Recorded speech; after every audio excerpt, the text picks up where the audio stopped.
You can sit down and play a game for 6 hours straight. No breaks, no willpower, fully locked in. But open a textbook?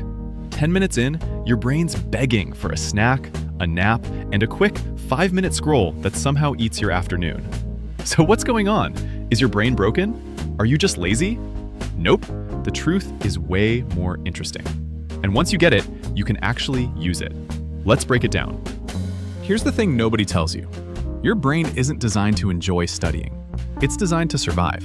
And the way it decides what's worth your attention comes down to one chemical you've definitely heard of: dopamine. Now, most people think dopamine is the pleasure chemical. It's not. It's the motivation chemical. It's your brain's way of saying, hey, this is worth your energy. Keep going. So why do games get all the dopamine and books get none? 3 reasons, and game designers know every one of them. 1. Instant feedback. Every move in a game does something. A number goes up, a sound plays, a bar fills. Your brain gets a tiny, yes, that worked, every few seconds. A book?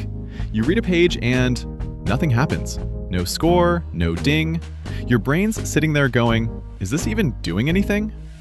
2. Clear progress. Games show you exactly how close you are to the next level. A textbook is just a wall of words with no finish line in sight. Your brain hates effort with no visible payoff. 3. The perfect difficulty. Games are engineered to sit right on the edge of hard but doable, the exact zone your brain finds addictive. Studying is usually either boring or overwhelming, never that sweet spot. So it was never about willpower. Games didn't beat you. They hacked the same system you've been trying to force. Here's the good part. If games hijacked your dopamine, you can do the same thing to studying. Give yourself feedback. Quiz yourself so every question is a tiny win. Create progress. Track it. Check things off. Watch the bar fill. And set the difficulty. Small enough to start, hard enough to care. You're not fixing your brain. You're finally speaking its language. And next time you catch yourself thinking, I just can't focus, stop. You focused for 6 hours yesterday on something. Your focus works perfectly.